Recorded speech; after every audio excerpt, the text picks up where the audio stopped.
কর্ণাটকের কুর্সিতে কে, king maker কি কুমারস্বামী? গণনা শুরু থেকে শেষ। আর প্লাস নিউজে ভোটের ফল, কর্ণাটকের রায় আজ দিনভর।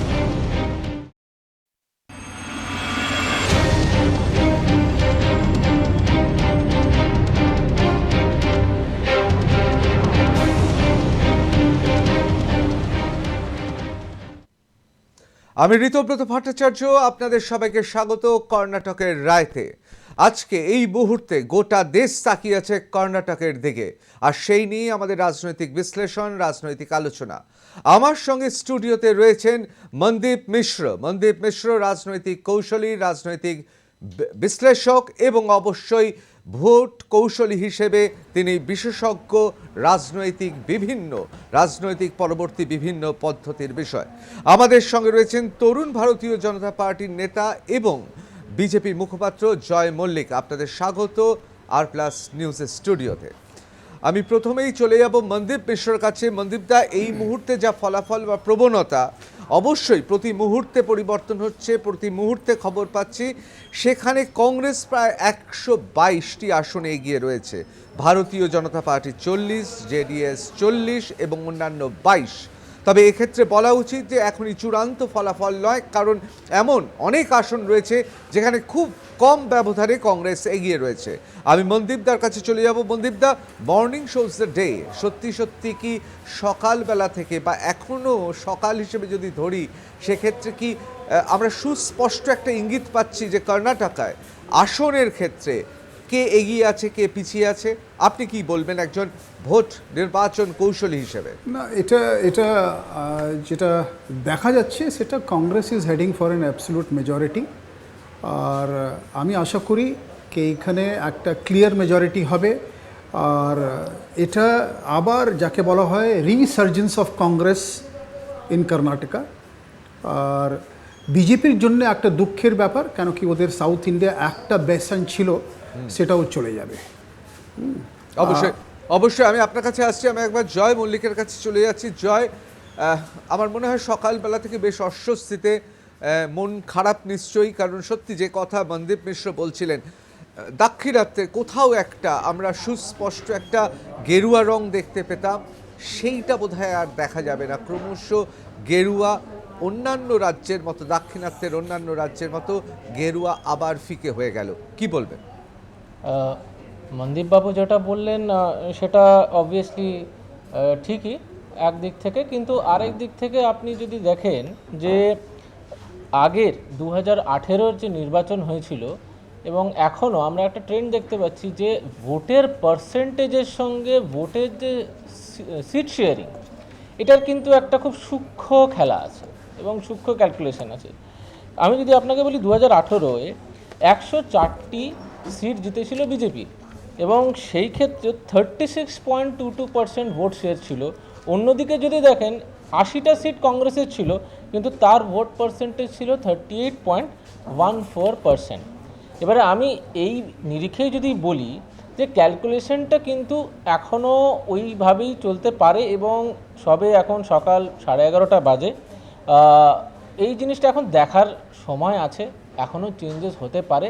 এখনও যেটা শুনছি যে প্রচুর জায়গায় খুব কম মার্জিনে আমাদের প্রায় 40 থেকে 42টা সিট জাস্ট 500,000 ভোটের লিডে আগে পিছে করছে। আই থিঙ্ক আমাদের এখনও সময় আছে দেখার, এখনও সময় দেখতে হবে আমাদের। অবশ্য সময়ের দিকে তো আমাদের নজর থাকবে। প্রতি মুহূর্তের আপডেট অবশ্যই আমরা পৌঁছে দেবো আর প্লাস নিউজের দর্শকদের। আমি মনদীপদা আপনার কাছে চলে যাব। এটা ঠিক কথা, 2018-তে বিধানসভায় আমরা দেখলাম যে বিধানসভায় কর্ণাটকের যে ফলাফল, সেক্ষেত্রে শতাংশে এগিয়ে ভারতীয় জনতা পার্টি, আসনের দিক থেকে এগিয়ে কংগ্রেস। কোথাও কি এই প্রবণতা ভোট কৌশলী হিসেবে বা নির্বাচন বিশেষজ্ঞ হিসেবে, এই যে পাটিগণিত, অর্থাৎ শতাংশে বেশি আসনে কম, আবার আসনে বেশি শতাংশে কম, এটাকে আমরা ধরতে পারি যে কর্ণাটকায় এই যে আমরা দেখি বারবার 2018-তে দেখলাম, আবার এবারও দেখছি, এটা কি মানে এই অঙ্কটার পেছনের রহস্যটা কি বলে আপনার মনে হয়? দেখুন, এইখানে একটা ফ্লোটিং ভোট ব্যাংক থাকে, যেটা ফ্লোট করে, যেটা কারোর যাকে বলা হয় তাদের কোনো এলিজিয়েন্স নেই কি আমি একে ভোট দেব, they decide at the last moment, যাকে বলা হয় একদম অন্তিম, যাকে ওর মধ্যে এরা করে কি হ্যাঁ কাকে ভোট দেবো। ওই floating percentage plays a very important role, যেখানে একদম টাইট ফাইট মানে টাইট ফিনিশ থাকে, খুব যখন টাসল থাকে তখন floating vote plays a very important role. আর এবারে ফ্লোটিং ভোটার্স যারা আছে they have voted in favour of Congress. এটাই একদম স্পষ্টভাবে যেটা আমি দেখতে পাচ্ছি কি ফ্লোটিং যে ভোট ব্যাঙ্কটা সেটা that has gone in favour of Congress, not BJP. আগামী 2018-তে দে হ্যাড ফেভার্ড বিজেপি, এবারে ওরা ফেভার করলো না, এটা এখন বোঝা যাচ্ছে। আর দ্বিতীয় যেটা হলো, দেখুন ফার্স্ট 2 আওয়ার্স to 3 আওয়ার্স যেটা হয় 3 ঘন্টায় যে আপনি ট্রেন্ডটা পেয়ে যান সেটাই চলে। খুব কম আপনি দেখবেন 1000-2000 ভোটের একটা হবে, কত হবে 10 সিট হবে, 15 সিট হবে। কিন্তু what I see it's a complete, যাকে বলা হয় shift in favour of Congress from earlier BJP. অবশ্যই মনদীপদা, এক্ষেত্রে একটা প্রশ্ন করব যে 2018 সালের যে আমরা আসন এবং শতাংশ এবং এবারকার আসন এবং শতাংশের সঙ্গে তুলনা করছি, সেক্ষেত্রে একটা জায়গায় কি কোথাও মনে হচ্ছে জেডিএস অর্থাৎ জনতা দল সেকুলার, আজকে সকালবেলায় দেখছিলাম যে কুমারস্বামী তিনি কিন্তু অত্যন্ত আশাবাদী ছিলেন আবার কিংমেকার হবেন। তিনি বলছিলেন যে বিভিন্ন সমীক্ষায় জাতীয় দলগুলোকে এগিয়ে রাখা হয়েছে, কিন্তু জেডিএসই শেষ হাসি হাসবে। আমি এবার আপনাকে জিজ্ঞেস করব, যে প্রসঙ্গ উত্থাপন করব যে আমরা যেহেতু আসন এবং শতাংশ নিয়ে আলোচনা করছি, গতবার জেডিএস যেভাবে জেডিএস যে আপনি ফ্লোটিং ভোটের ক্ষেত্রে বলছেন, এবং কর্ণাটকেতে আমরা জানি এই প্রবণতা আছে, প্রতিবার প্রতিষ্ঠান বিরোধী ভোট হয়, অর্থাৎ সরকার সেখানে পাল্টায়। কর্ণাটকের মানুষকে অনেকেই বলেন রাজনৈতিকভাবে তারা খুবই সচেতন, প্রতিবারই তারা সরকার বদলের দিকে একটা স্পষ্ট ইঙ্গিত দেন, এবং গতবার জেডিএসের একটি ভূমিকা ছিল। এবারও কি মনে করছেন জেডিএস আশানুরূপ ফল করতে পারলো, বা এখনো পর্যন্ত যা অবস্থা 2018-র সঙ্গে যদি তুলনা করতে পারি, নাকি সত্যি সংখ্যালঘু ভোটটা পুরোপুরি কংগ্রেসে চলে গেল? না ঋতু, এবারে আমি এই যে সিনারিওটা, পুরো যে সিনটা তৈরি হয়েছে, এর মধ্যে একটা খুবই ইম্পর্টেন্ট পয়েন্ট, যেমনি আমাদের পশ্চিম বাংলায় যেটা হয়েছিল সেটা বাইপোলার পলিটিক্স, বাইপোলার ভোটিং হয়েছিল, either in favour of BJP or in favour of Trinamool. আমি কর্ণাটকাও সেটাই দেখছি, either in favour of Congress or in favour of BJP. Regional party অত প্রমিনেন্ট রোল ওইখানে প্লে করবে না। So at the end of the day আমি যেটা দেখতে পাচ্ছি, খুব বেশি সিট নিয়ে একটা কিং মেকার রোল জেডিএস করতে পারবে না। This is my take. Joy, আমি এই প্রসঙ্গে যে প্রশ্নটা আমি করব, এই প্রশ্নটা আমার মনে হয় অস্বস্তিকর আপনাদের পক্ষে। সবসময় তো বিধানসভা নির্বাচনে আসন জেতাই মূল কথা হয় না। আমরা গত 1 দশক ধরে বিভিন্ন ক্ষেত্রে দেখছি, তার আগেও দেখেছি যে আসনের সংখ্যায় এগিয়ে থেকেও সরকার অন্য কেউ গঠন করতে পারে। সেক্ষেত্রে এখনও কি বিজেপির আশা আছে? তার কারণ আমরা তো সকালবেলা থেকেই খবরে দেখাচ্ছি যে প্রদেশ কংগ্রেস, কর্ণাটকের প্রদেশ কংগ্রেস তাদের সমস্ত বিধায়কদের ডেকে নিচ্ছে, এক হোটেলে তাদের জমায়েত শুরু করে দিয়েছে, অর্থাৎ দল যাতে ভাঙানো না যায়। সেক্ষেত্রে কি বলবেন জয়, আসন কমলেও সরকার গঠনের আশা কতটা? না, এখন যেখানে কাউন্টিং শেষ হয়নি, এখন কাউন্টিং চলছে, সেখানে কোনোদিন আমরা এখানে বলতে পারবো না যে আমরা সরকার গঠন করব বা সরকার গঠন করতে আমরা রেডি। কিন্তু এটাও বিষয় আপনাকে ভাবতে হবে যে যেখানে কাউন্টিং চলছে এবং যেখানে আমরা দেখছি কংগ্রেস এগিয়ে আছে, সেখানে কোন জায়গায় ইনসিকিউরিটি যে তাদেরকে হোটেলে ডাকতে হচ্ছে। তার মানে তাদের বিধায়ক যারা এখন আপনারই চ্যানেল দেখাচ্ছে 118, তার মানে ম্যাজিক ফিগার ক্রস করে গেছে এবং ফুল মেজরিটি নিয়ে তারা হয়তো সরকার গড়বে, তাহলে সেই বিধায়ক যারা এই ফলটা দিচ্ছে পার্টিকে, সেই বিধায়কদের উপরে ভরসা নেই, তাহলে ডেকে পাঠানোর কারণ কি? জয়, আমরা যদি প্রশ্নটা, আপনি যে প্রশ্নটা করলেন, যে প্রশ্নটা উত্থাপন করলেন, অত্যন্ত তাৎপর্যপূর্ণ। সত্যি কি নিজের বিধায়কদের ওপর ভরসা নেই, ভোটে জিতে তারা অন্য কোনো জায়গায় চলে যাবে? কিন্তু তার পাশাপাশি এটাও তো ঠিক, ধরুন ভারতীয় জনতা পার্টি, আপনারাই বলেন পৃথিবীর সবচেয়ে বড় এবং শক্তিশালী পার্টি, এই পার্টি এবং কেন্দ্রের সরকারে আপনারা আছেন, প্রবল চাপের মুখে তো বিরোধীরা থাকবেই, কি বলবেন? প্রবল চাপের মুখে বিরোধিতা সব জায়গায় থাকবে, সেটা হচ্ছে যখন ইলেকশন চলছে, যখন মাঠে নেমে রাজনীতি করছে সমস্ত ইলেকটোরাল পলিটিক্যাল পার্টিরা। আজকে ইলেকশন ঘোষণা হচ্ছে, ইলেকশনের রেজাল্ট ঘোষণা হচ্ছে, এই জায়গায় চাপটা কোথায়?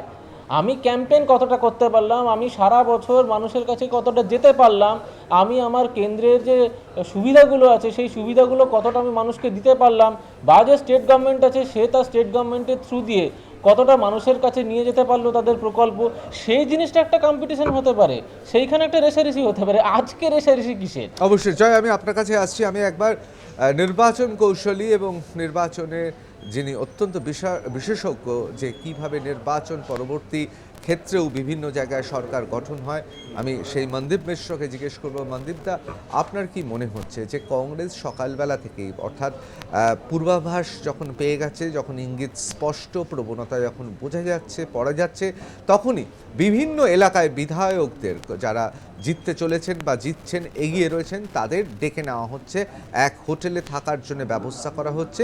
এ খবর আমরাই দেখেছিলাম আর+ নিউজে সবার আগে। এই খবরের ভিত্তিতে আমি আপনাকে প্রশ্ন করব যে বাংলায় একটা কথা আছে, ন্যাড়া বেলতলা একবারই যায়। কর্ণাটকের ক্ষেত্রে কংগ্রেস কোনো রকম ঝুঁকি নিতে চাইছেন না, কি বলবেন আপনি? না, এটা তো ইংরেজি একটা প্রভাব আছে, precaution is better then cure.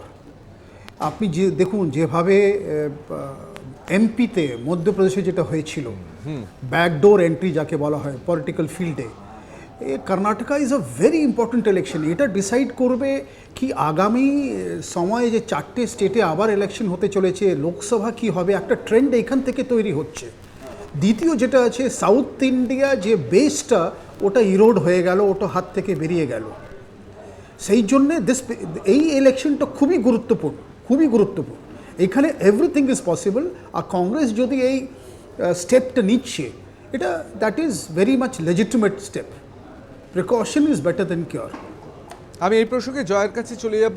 যে কথা মনদীপ মিশ্র বললেন, যে লোকসভা নির্বাচন 2024কে যদি ফাইনাল ধরি এবং সেক্ষেত্রে কর্ণাটকের নির্বাচন, কর্ণাটকের রায়, সেটাকে যদি সেমিফাইনাল ফার্স্ট ফেজ বা সেমিফাইনাল সেমিফাইনাল যদি ধরি, সেক্ষেত্রে গোটা দেশের প্রভাব পড়বে। অর্থাৎ 2024-এ যদি লড়াইটা হয়, সেই লড়াইয়ের ক্ষেত্রে ভারতীয় জনতা পার্টির অত্যন্ত তাৎপর্যপূর্ণ এই জয়। যদি ভারতীয় জনতা পার্টি না জিততে পারে কর্ণাটক, তাহলে গোটা ভারতবর্ষ জুড়ে এর প্রভাব পড়বে। কি বলবেন জয় আপনি?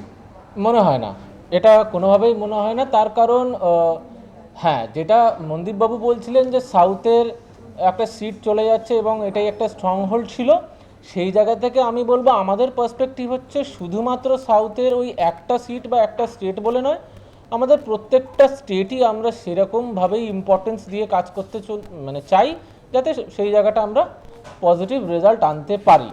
বিভিন্ন ফ্যাক্টর কাজ করে সেখানে, অপোজিশন তারা কিভাবে এতদিন ধরে লড়েছে হোক, বা আমরা কিভাবে আমাদের কার্যকর্তার মধ্যে দিয়ে তাদের কাছে পৌঁছেছি হোক, বিভিন্ন ফ্যাক্টর কাজ করে।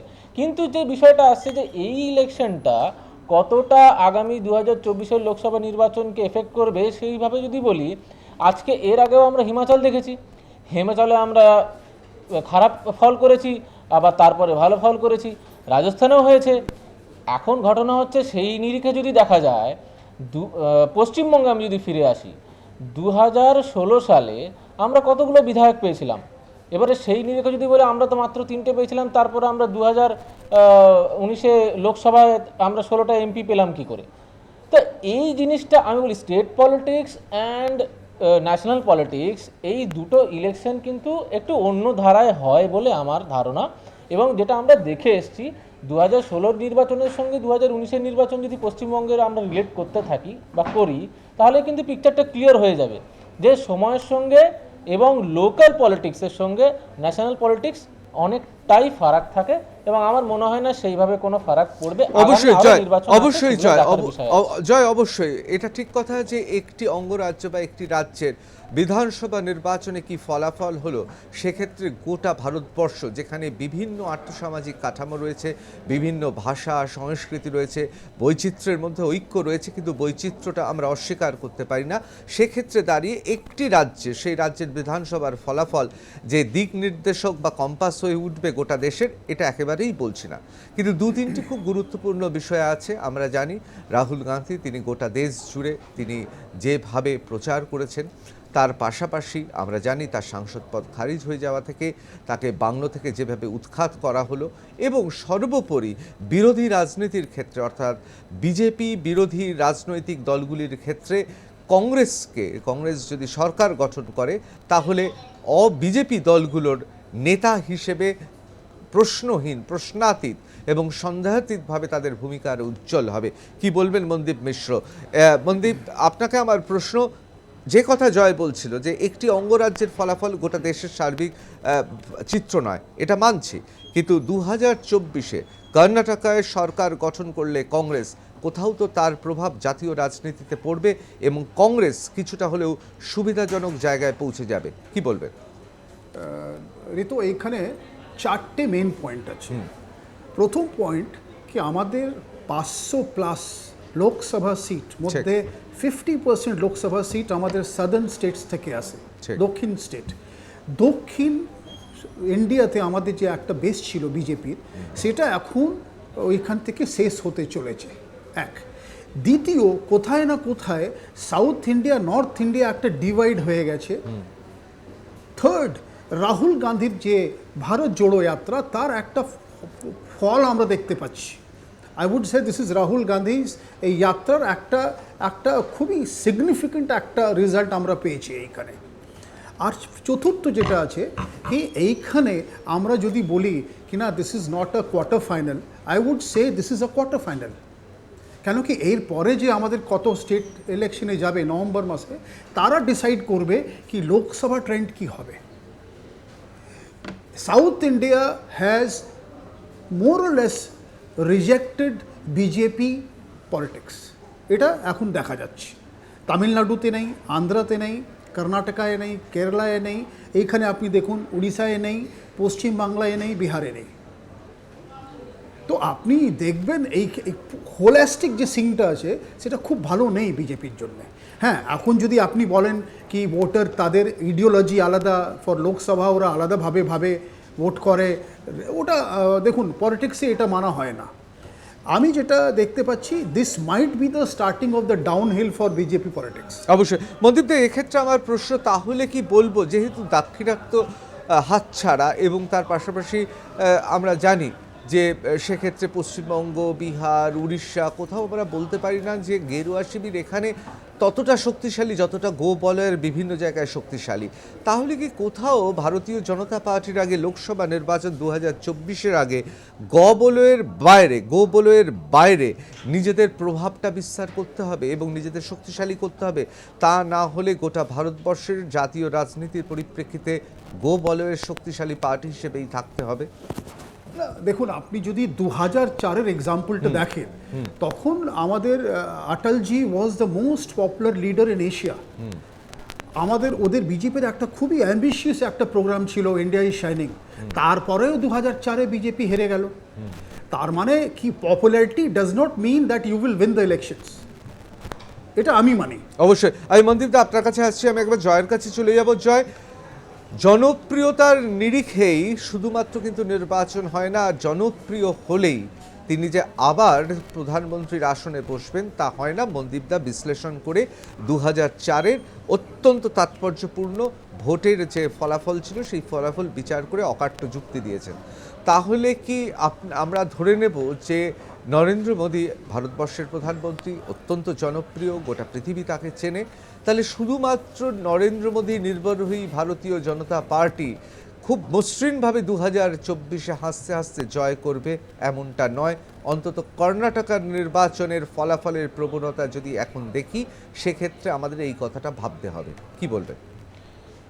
প্রথমত যদি ফেসের কথা হয়, আমি মনদীপবাবু এই বিষয়ে এক্সপার্ট, আমি ওনার কাছে জিজ্ঞেস করব যে রাহুল গান্ধী ইনি ফেস হবেন 2024-এর? মানুষ ভোট দেবেন রাহুল গান্ধীকে দেখে, এবং এই ভেবেই কি ভোট দেবেন কংগ্রেসকে যে রাহুল গান্ধী প্রধানমন্ত্রী হতে চলেছেন 2024-এর লোকসভা নির্বাচনের পরে? তো এই বিষয়টা আমার কাছে হাস্যকর। দ্বিতীয় বিষয় হচ্ছে বিজেপিতে মুখ, নরেন্দ্র মোদী সারা জীবন উনি প্রধানমন্ত্রী থাকবেন না, we have to accept it. আর আজকে সবাই যেখানে বলছে যে এক চায়ওয়ালা বান গিয়া প্রধানমন্ত্রী, সেখানে আজকে বিজেপিতে কেন এরকম আপনারা ভাবছেন যে বিজেপিতে আর কোনো মুখ নেই যিনি প্রধানমন্ত্রী হতে পারবেন না? নতুন ফেস উঠে আসবে, নতুন ফেস হতেই পারে প্রধানমন্ত্রী। আমরা তো কোনোদিন ডিমান্ড করছি না there is a single face party. এবারে যাদের পার্সপেক্টিভ এটা, তারা এটাই প্রপাগান্ডা নিয়ে চলবে, this is a single face party. But আমাদের কাছে প্রধানমন্ত্রী is a supremo, not for the party, শুধুমাত্র পার্টির জন্য নয়, পুরো ভারতবর্ষের জন্যে। তো সেই জায়গায় হি ইজ এ ফেস নাও। আমরা কখনোই ডিমান্ড করছি না যে উনি একটা ফেস, যে ফেস নিয়ে সারা জীবন বিজেপি চলবে, এবং সেটা স্টেট পলিটিক্সে হোক, ন্যাশনাল পলিটিক্সে হোক। অবশ্যই জয়, আমি আপনার কাছে আসছি, আমি একবার মনদীপদার কাছে চলে যাব। মনদীপদা, তাহলে কি এবার অটল বিহারী বাজপেয়ী যে চ্যালেঞ্জ রাখতে পারেননি, ইন্ডিয়া শাইনিং বলেও ফিরে আসতে পারেননি, এবং তার মতো ব্যক্তি যিনি আপনি বললেন, ঠিকই বলেছেন, গোটা মহাদেশে, এশিয়া মহাদেশের সবচেয়ে জনপ্রিয় নেতা ছিলেন, সেক্ষেত্রে কি 2024-এর লোকসভা নির্বাচন ব্যক্তি হিসেবে প্রধানমন্ত্রী নরেন্দ্র মোদীর কাছে ফিরে আসার একটা বড় চ্যালেঞ্জ? না, এইখানে আমার যে বন্ধু যেটা বললেন, দেখুন, আমরা we are not political allied consultants. আমরা একটা জিনিসকে অ্যাজ এ কমন অ্যাঙ্গেলে দেখি, কমন পারসেপশনে দেখি। ঠিক। Rahul গান্ধী's yatra has given result to Congress. Whether he'll be the PM face or not, that is not at all a question. ওর মধ্যে আমি যাচ্ছি না, কিন্তু ওনার পার্টি লাভবান্বিত হলো যখন উনি পুরো সাউথ ইন্ডিয়া কভার করলেন। Karnataka was the only state যেখানে BJP was in power. He was instrumental in giving an edge to the effort to dislodge BJP. এটা আমি বলবো এক নম্বর। দ্বিতীয় যেটা আমি বলছি, দেখুন, everything is possible in politics. কেন কি, আমি একটা খুবই ভালো আমাদের মানে ন্যাশনাল ফিগার আছেন, ওনার সঙ্গে আমি কথা বলছিলাম। উনি দুটো কথা বললেন। প্রথম কথা উনি বললেন কি, if a ruling party says there is no opposition, please be aware that the democracy is in danger. Second, উনি বললেন কি, যদি উনি বলেন কি we will only win without যাকে বলা হয় কি election results coming into the forefront, then also democracy is in danger. তো উনি বললেন, for a citizen of India, democracy is paramount, not individual. আটলজি ছিলেন, ওনার একটা যুগ ছিল, চলে গেলেন। মোদিজি এসেছেন, একটা যুগ আছে, কে আসবে, কিন্তু এখন তো আমরা বিজেপিতে কাউকে দেখতে পাচ্ছি না। They are not projecting. Similarly এখন যে অপোজিশনটা ইউনাইট হবে, who will be the PM face, nobody knows. It may be Rahul Gandhi, it may be Sharad Pawarji, it may be Mamata Banerjee, it may be anybody. So now what I see, this is a very significant election for the coming 2024 Lok Sabha. This is, I would term this as a quarter final to Lok Sabha elections. অবশ্যই জয়, quarter final, কর্ণাটকের যে রায় হবে, কর্ণাটকের যে আমরা আসন সংখ্যা দেখতে পারবো, যে সরকার গঠন করবে, সেটা তাহলে কোয়ার্টার ফাইনালের, অর্থাৎ গোটা দেশের কোয়ার্টার ফাইনালের ফলাফল কি বলবেন? হ্যাঁ, মনদীপবাবু ঠিকই বলেছেন, এটা কোয়ার্টার ফাইনাল হিসেবে আমরা নিতেই পারি। তার কারণ হচ্ছে এটা সেমিফাইনাল বলতে পারবো না। এর কারণটা হচ্ছে লোকসভা নির্বাচনের আগে আমাদের আরও বেশ কিছু নির্বাচন আছে। সেই নির্বাচনের ফল কিভাবে আসবে এবং তার প্রভাব আমার ধারণা এই কর্ণাটক ইলেকশনসের থেকে বেশি পড়বে 2024-এর নির্বাচনে। তো সেই ক্ষেত্রে থেকে মনদীপবাবু যেটা বলেছেন এটা একদম ঠিক কথা, কিন্তু এটাও একটা ঘটনা আমাদের মানতে হবে যে 2018-র যখন ইলেকশনের ঠিক এই জায়গায় আমরা যখন এরকম বসে আছি, ইলেকশনের কাউন্টিং চলছে, ওই সময় 121 দেখানো হয়েছিল বিজেপি ওয়াজ লিডিং। এখনও কিন্তু ঋতদা এই চ্যানেলে দেখে এখনও দেখছি 119 দেখাচ্ছে কংগ্রেস, কিন্তু 121 অবধি গিয়েছিল, এবং তারপরে ইট কেম ডাউন টু 104। আমি শুধু এই জায়গাটাই বলতে চাইছি যে এখনও পর্যন্ত কাউন্টিং শেষ হয়নি, দেয়ার ইজ আ চান্স।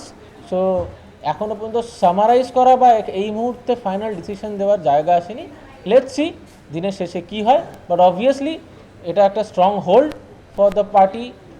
সাউথে ছিল, কংগ্রেসের জন্য এটা একটা ভালো অ্যাড অন হবে ওদের। আর যদি আমি বলি যে মনদীপবাবুর কথাই ঠিক যে রাহুল গান্ধীর জন্যই এই বিষয়টা হয়েছে, কিন্তু ন্যাশনাল পলিটিক্সে যখন কথা এলো উনি নিজেই বললেন অনেকগুলো নাম, রাহুল গান্ধী, মমতা ব্যানার্জি, তাহলে একটা জিনিস শিওর, যে ন্যাশনাল পলিটিক্সে যখন আসতে হবে তখন আপনাকে জোট বাঁধতে হবে বিজেপির এগেনস্টে লড়তে, কেউ একা লড়তে পারবে না, সেই জায়গাটা কিন্তু উনি নিজেই ক্লিয়ার করলেন। আমি আসছি এই বিষয়ে অবশ্যই আলোচনা করব। আমাদের প্রতিনিধি সঞ্জু সুর রয়েছেন প্রদেশ কংগ্রেস ভবনে, পশ্চিমবাংলার কলকাতার প্রদেশ কংগ্রেস ভবনের সামনে রয়েছেন। আমি একবার সরাসরি তার কাছে চলে যাব। সঞ্জু, এখনও প্রবণতা যা দেখতে পাচ্ছি তাতে কংগ্রেস এগিয়ে রয়েছে। সকালবেলা থেকে আমরা জানি যে রাজধানী দিল্লিতে প্রদেশ সেখানকার কংগ্রেসের যারা সমর্থক, যারা নেতৃত্ব, সেখানে একটা উৎসবের আমেজ, মানে উৎসব আসছে এই রকম একটা সাজো সাজোর রব। প্রদেশ কংগ্রেসের চিত্রটা কি? দেখো, দিল্লির কংগ্রেস অফিস বলো বা কর্ণাটকের বেঙ্গালুরুর কংগ্রেস অফিস বলো, সেই তুলনায় পশ্চিমবঙ্গের প্রদেশ কংগ্রেস অফিস এই মুহূর্তে কিন্তু কেউ নেই অলমোস্ট এখন প্রদেশ কংগ্রেস অফিসে, যেটা বিভিন্ন নেতাদের সঙ্গে কথা বলে জানতে পারলাম, তারা 12টা 12:30 পর থেকে এখানে আসবেন।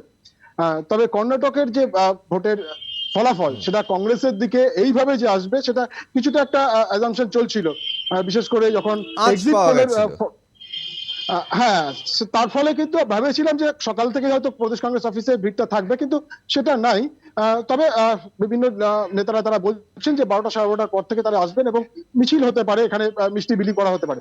আমি তোমাকে একটা ছোট্ট জিনিস বলবো কর্ণাটকের এই ভোট নিয়ে, সেটা হচ্ছে যে কর্ণাটকের যে টোটাল যদি আমরা আসনের হিসাবটা দেখি, তাহলে কর্ণাটকে কয়েকটা ভাগে ভাগ করা হয়। নর্মালি বিধানসভা আসনের ক্ষেত্রে 224টা আসন, সেখানে কয়েকটা ভাগে ভাগ করা হয়েছে। সেই ভাগগুলো যদি দেখি তাহলে দেখছি কল্যাণ কর্ণাটক, অর্থাৎ কর্ণাটকের কল্যাণ কর্ণাটক করে যে প্রদেশটা রয়েছে বা যে এলাকাটা রয়েছে, সেখানে মোট বিধানসভা আসন হচ্ছে 41টি।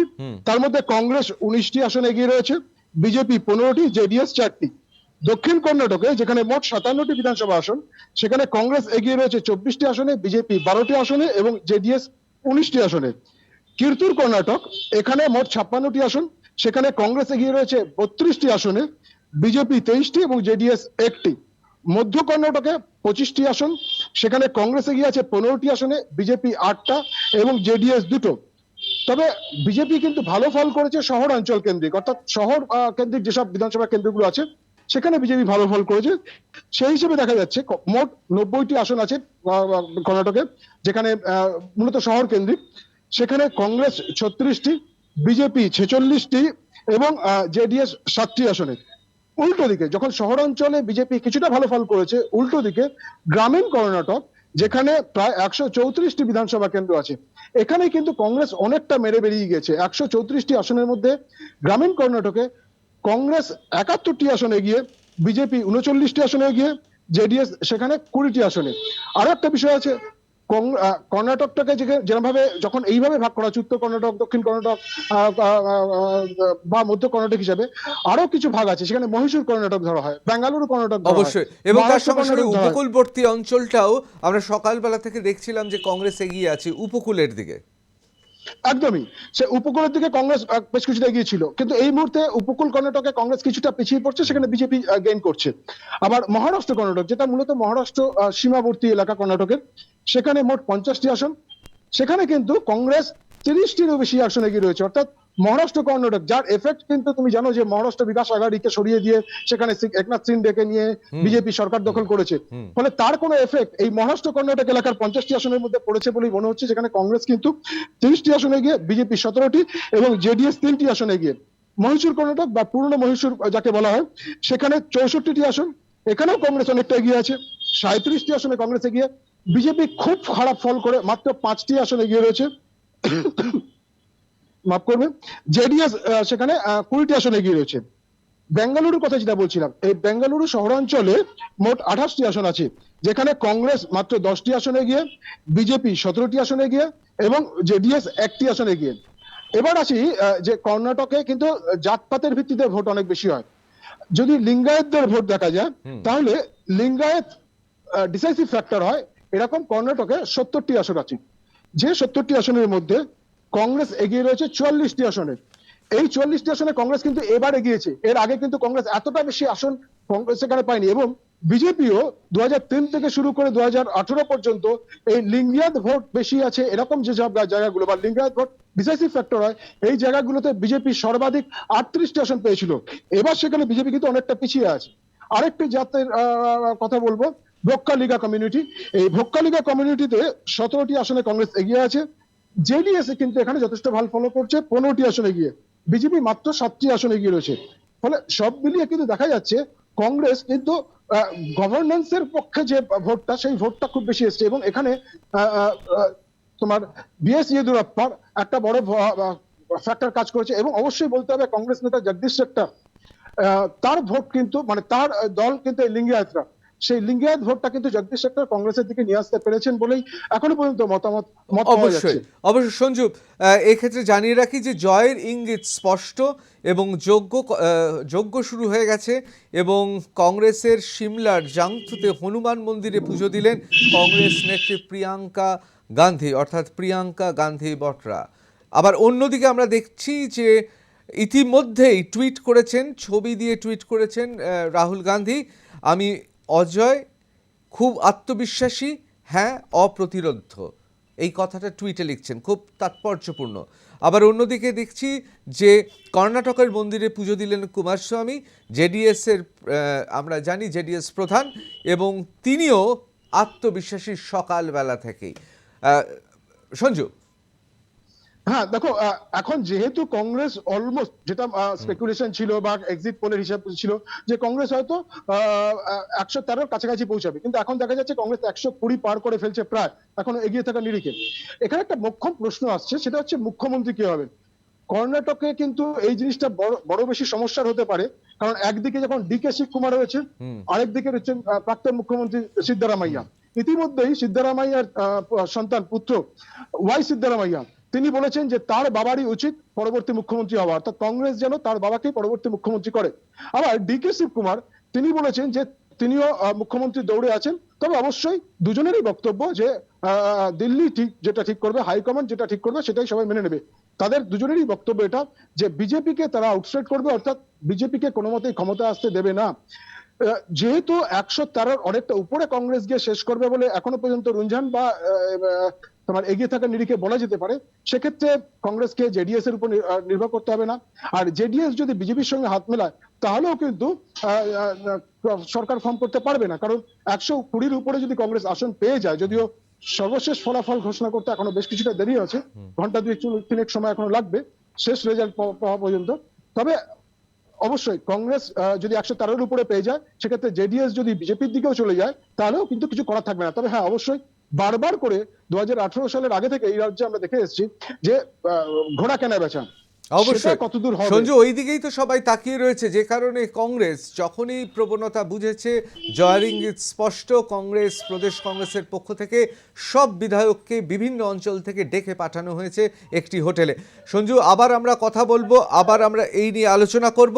আমি একবার বন্দীপদার কাছে চলে যাব। বন্দীপদা, সঞ্জু খুব সুন্দরভাবে গোটা এই মুহূর্তে গোটা বলা যেতে পারে কর্ণাটকের মানচিত্রে কোথায় কি রং এবং কোথায় কারা শক্তিশালী খুব সুন্দরভাবে বোঝালো। একটা জিনিস কি স্পষ্ট, যে ভারতীয় জনতা পার্টির কাছে, বিশেষ করে আমরা তাদের বিভিন্ন জনসভায় যেটা দেখছিলাম বারবার করে, যে এই যে উন্নয়নের কথা, গ্রামীণ উন্নয়নের কথা, বিভিন্ন ধরনের উন্নয়নমুখী প্রকল্প, যেই প্রকল্প দিয়ে কর্ণাটকের গ্রামের মানুষের মন জয় করার কথা ভেবেছিলেন, তাহলে কি তা ফল মিলল না? অর্থাৎ গ্রামীণ যে সমস্ত উন্নয়নমূলক জনমুখী প্রকল্প ছিল সেগুলো কাজে দিল না, কি বলবেন? দেখুন, এইখানে আমাদের দাদা যেটা কথাটা বললেন, এর মধ্যে যে আমাদের রুরাল এরিয়া আর আরবান এরিয়া যাকে বলা হয়, আরবান এরিয়াতে আপনি দেখবেন বিজেপি এখনও একটা ভালো স্টেবল একটা। অবশ্যই আমি এক মিনিট মনদীপদা, এক মিনিট নেব। সঞ্জু, শহরাঞ্চলে তো খুব স্পষ্ট ইঙ্গিত রয়েছে যে ভারতীয় জনতা পার্টির, অর্থাৎ যারা শহরে থাকেন তারা ভারতীয় জনতা পার্টির ক্ষেত্রে কিছুটা হলেও তারা ঝুঁকে রয়েছেন, এটা তো বলতে পারি। একদমই তাই। দেখো, আমি একটু আগে যেটা বলছিলাম, যে যদি বেঙ্গালুরু শহরাঞ্চল ধরি তাহলে সেখানে মোট 28টি আসন, বিজেপি কিন্তু 17টি আসনে এগিয়ে রয়েছে, কংগ্রেস সেখানে 10টি। আর সার্বিকভাবে যদি আমরা শহরাঞ্চলকে ধরি, পুরো কর্ণাটক জুড়ে যত শহর আছে সেই শহরাঞ্চল কেন্দ্রিক বিধানসভা কেন্দ্রগুলোকে ধরি, তাহলে দেখবো মোট 90টি আসন। এই 90টি আসনের মধ্যে কিন্তু বিজেপি 46টি আসনে, কংগ্রেস 36টি আসনে। কংগ্রেস কিন্তু বরাবর এই শহরাঞ্চল কেন্দ্রিক যে আদর্শ আসনগুলো সেখানে খুব একটা ভালো ফল করতো না। এবারেও কিন্তু তারা অতটা ভালো ফল না করলেও 36টি আসন পেয়েছে, যদিও বিজেপি 46টি আসন পেয়েছে। আরেকটা তথ্য তোমাকে দেবো, এখনো পর্যন্ত মোট 224টি আসনের যে ট্রেন্ড পাওয়া গিয়েছে, সেই 224টি আসনের ট্রেন্ডের মধ্যে দেখা যাচ্ছে বিজেপির হাত থেকে কংগ্রেস 45টি আসন ছিনিয়ে নিচ্ছে। আমি আরো একবার বলছি, এখনো পর্যন্ত 224টি আসনের যা ট্রেন্ড পাওয়া গেছে তাতে দেখা যাচ্ছে বিজেপির জেতা 45টি আসন ছিনিয়ে নিচ্ছে কংগ্রেস, ওয়ারাজ কংগ্রেসের জেতা 6টি আসন বিজেপির দিকে চলে যেতে পারে। আর বিজেপির 6জন মন্ত্রী, বর্তমান বাসবরাজ বোম্মাইয়ার যে নেতৃত্বাধীন সরকার ছিল সেই সরকারে 6জন মন্ত্রী তারা কিন্তু যথেষ্ট সংখ্যক মার্জিনে পিছিয়ে রয়েছে। ফলে শহরাঞ্চলের যে বিষয়টি তুমি বলছিলে, সেক্ষেত্রে বিজেপি এজ রয়েছে, কংগ্রেস কিছুটা পিছিয়ে। আবার উল্টো দিকে গ্রামাঞ্চলে কংগ্রেস অনেক বেশি এগিয়ে গিয়েছে, কংগ্রেস 134টি আসনের মধ্যে 71টি আসনে কংগ্রেস, ফলে গ্রামাঞ্চলে কংগ্রেসের দবদবা বজায় রয়েছে। অবশ্যই সঞ্জু, অসংখ্য ধন্যবাদ। আমরা কথা বলছিলাম আমাদের প্রতিনিধি সঞ্জু সুরের সঙ্গে কলকাতায়, অর্থাৎ পশ্চিমবাংলার প্রদেশ কংগ্রেস অফিসের সামনে থেকে সঞ্জু আমাদের আপডেট দিল এই মুহূর্তে কর্ণাটকের কি ফলাফল। অপরদিকে অত্যন্ত তাৎপর্যপূর্ণ আমরা জানি যে জেডিএস প্রধান এইচ.ডি. কুমারস্বামী তিনি কি বলছেন দেখে নেব। খুব তাৎপর্যপূর্ণ কথা তিনি বলছেন, তার সঙ্গে এখনো কেউ যোগাযোগ করেনি এবং তারা সব দিকে চতুর্দিকে নজর রাখছেন। একবার শুনে নেব কুমারস্বামী তিনি কি বলছেন। Your exit poll, there is not necessary for any options. No, sir, according to your exit poll. Some of the exit polls Sir, have stated 38. You will get 38. Let us see. There is no plan for me. There is no responsibility also for me according to your exit poll.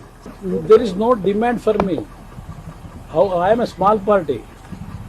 How can I demand my that is not there. Let us see your exit.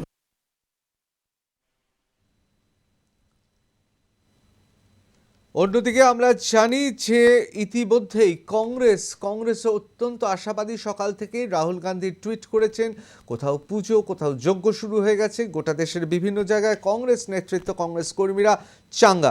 আমি একবার মনদীপদা আপনার কাছে চলে যাব, যে প্রসঙ্গে আলোচনা করছি সে প্রসঙ্গে যাব, কিন্তু কোথাও কি আমরা দেখলাম যে এইচ.ডি. কুমারস্বামী অর্থাৎ জেডিএসের যিনি বলা যেতে পারে প্রধান, তার বক্তব্য কি কোথাও একটা হতাশার সুর, এবং তিনি খুব পরিষ্কার জানিয়েছেন যে কেউ তার সঙ্গে কোনো যোগাযোগ করেনি, তার কোনো চাহিদা নেই। অথচ আজ সকালবেলা আমরা দেখছিলাম কুমারস্বামী তিনি কিন্তু তার স্পষ্টতই শরীরী ভাষায়, বডি ল্যাঙ্গুয়েজে এবং তার কথাবার্তা একটা আত্মপ্রত্যয় ছিল। কিন্তু এই মুহূর্তে কিছুটা হলেও জেডিএস প্রধান তিনি কিছুটা হলেও ম্রিয়মাণ। কি বলবেন? না, আমি তো আগেও বললাম, এটা একদম যাকে বলা হয় একদম clear fight between two poles, যাকে বলা হয় বিজেপি অ্যান্ড কংগ্রেস। এইখানে রিজনাল পার্টি হয়ে উনি কিছু একটা পার্সেন্টেজ ভোট ক্যাপচার করতে পারেন, but he will never be the deciding factor. কিন্তু মনদীপদা, আমরা কি বলতে পারি যে সেখানে সংখ্যালঘু মানুষ যারা রয়েছেন তারা তাহলে গতবার 2018-তে জেডিএসের আমরা জানি যে ফলাফল, সেই ফলাফলে সেক্ষেত্রে অনেকেই ভোট দিয়েছিলেন, কিন্তু এইবার যে বাইনারি থিওরির কথা বলা হয় পশ্চিমবাংলার ক্ষেত্রে, এবার সরাসরি সেই ভোটটা কংগ্রেসে চলে গেছে, অর্থাৎ সংখ্যালঘু, কর্ণাটকের সংখ্যালঘুর ভোট সরাসরি কংগ্রেসে চলে গেছে। হ্যাঁ, একদম ঠিক বলবেন। এইখানে we are heading for a bipolar politics. আপনি বেঙ্গলে দেখুন, কংগ্রেস ওয়াইপ আউট হয়ে গেছে, সিপিআইএম ওয়াইপ আউট হয়ে গেছে। এটাও এইখানে আপনি যেটা বললেন একদম সঠিক বললেন। এইখানে মানে যাকে বলা হয় mister Kumaraswamy will not be able to play a very significant role, হবে না। দ্বিতীয় যেটা, মানে শহর অঞ্চলে কেন বিজেপি ভোট পেল, হয়তো মোদিজির একটা কারিশমা ছিল। ওনার যে রোড শো হলো, উনি যে টাইম ডিভোট করলেন, শহরে অঞ্চলে করলেন বেশি, ওইখানে উনি রেজাল্ট পেয়েছেন। হয়তো উনি যদি গ্রাম অঞ্চলে যদি বেশি যেতেন, ওইখানেও রেজাল্ট পেতেন। কিন্তু হ্যাঁ, এটা একটা প্রশ্নচিহ্ন হয়ে গেল। ডাবল ইঞ্জিন থিওরি কত কাজ করবে বা কত করণীয় হলো, সেটা আমরা এখন বুঝতে পেরেছি। তাহলে কি মনদীপদা ধরে নেব মোদি ফ্যাক্টর, ভারতীয় জনতা পার্টির এই দেশে যে কোনো জায়গায় নির্বাচনে মোদি ফ্যাক্টরটাই খুব গুরুত্বপূর্ণ ফ্যাক্টর, অন্তত ভারতীয় জনতা পার্টির দিক থেকে? দেখুন এইখানে আমি মানে কোনো একটা কন্ট্রোভার্সিতে যাব না, কিন্তু this is my personal feeling কি পার্টি ইজ প্যারামাউন্ট। পার্টি যে হয়, সংগঠন যেটা হয় সেটাই সবচেয়ে বড় হয়, একটা ইন্ডিভিজুয়াল কখনো বড় হয় না। আমরা দেখেছি যখন ভোট হতো তখন, যখন অটলজি ছিলেন, আডবাণীজি ছিলেন, তখন পোস্টারগুলো হতো ভারতীয় জনতা পার্টি কো ভোট দিজিয়ে। ওটা এখন চেঞ্জ হয়ে গেছে Modi, war is the party. আর সবার একটা সেলফ লাইফ হয়, ওই সেলফ লাইফটা হয়তো এখন ডাউনহিল শুরু হয়ে গেছে, মানে নিচের দিকে চলে এসেছে, এটাও হতে পারে। পলিটিক্সে দেখুন মানে যাকে বলা হয় ডেমোক্রেসিতে এনিথিং ইজ পসিবল। অবশ্যই আমি জয় এক্ষেত্রে যাব, যে কথা বললেন মনদীপ মিশ্র, যে কথা বললেন নির্বাচন কৌশলী, নির্বাচন বিশ্লেষক, অত্যন্ত তাৎপর্যপূর্ণ। তিনি বলছেন যে গণতন্ত্রে এরকম ঘটনা ঘটেই থাকে। তাহলে যদি সত্যি তাই হয়, তাহলে 2024-এ যদি সত্যি তাই হয়, মনদীপ মিশ্র যে কথা বলছেন, যে আলোচনা করছেন, যে যুক্তি দিচ্ছেন, তাহলে 2024 খুব একটা মসৃণ হবে না ভারতীয় জনতা পার্টির পক্ষে। না, ওনার যদি লজিক আমি ধরি, তাহলে সেক্ষেত্রে মোদিজি যদি ফ্যাক্টর হয়ে থাকে, তো 2024-এ মোদিজি তো কোথাও যাচ্ছেন না, মোদিজি তো আছেন, তো সেই কারিজমা তখনও থাকবে। আর আজকে আমি যেটা দেখলাম আপনাদের চিত্রগ্রাহক কংগ্রেসের পার্টি অফিস থেকে যেটা দেখালে, তখন এই জিনিসটা আপনাকে বুঝতে হবে যে কর্ণাটকে কংগ্রেস জিতছে বা জিতবে বলে এর প্রভাব যে প্রত্যেকটি রাজ্যে পড়বে তা নয়। এবং পশ্চিমবঙ্গে দাঁড়িয়ে আমি আজকে যে ছবি দেখলাম, যেখানে সব জায়গায় ঢাকঢোল পেটানো হচ্ছে কংগ্রেস জিতছে, কর্ণাটকে সেখানে একটা লোক প্রদেশ কংগ্রেস কার্যালয়ে নেই, সেই জিনিসটা পুরো কীরকম অদ্ভুতভাবে মনে হচ্ছে ওই মণিপুরের তৃণমূলের পার্টি অফিসের মতো, আসামের তৃণমূলের পার্টি অফিসের মতো, গোয়ায় তৃণমূলের পার্টি অফিসের মতো। তো এই জিনিসটা ফ্যাক্টর করবে না। যখন এটা স্টেট পলিটিক্স ইন কর্ণাটকা, তখন এটা ফ্যাক্টর করেছে for Congress in Karnataka, there is a boundary. সেই জায়গায় আপনি যদি এখন 2024-এর ন্যাশনাল পলিটিক্সকে ক্যালকুলেট করেন, সেটা হবে না। আরও একটা বলি, হ্যাঁ একটা ফ্যাক্টর কাজ করেছে, যেটা জেডিএস ঠিকই হয়তো ডিসিশন ফ্যাক্টর হবে না, কিন্তু জেডিএস থেকে একটা পার্ট ভোট কিন্তু কংগ্রেসে শিফট হয়েছে, যেটা ক্লিয়ারলি বলা যেতে পারে। এটা কংগ্রেসকে হেল্প করেছে, সেটা কিন্তু নো ডাউট। আর লিঙ্গায়েত ফ্যাক্টর যেটা আপনাদের সঞ্জুদা বলছিলেন, এটা খুবই ঠিক, যে কোস্টাল কর্ণাটকায় আমরা যে এক্সপেক্টেড ভোট বা এক্সপেক্টেড সিটস চেয়েছিলাম, সেটা এখনও পর্যন্ত সকালবেলাতে একটু কম ছিল, এখন আবার দেখছি উই আর রাইজিং।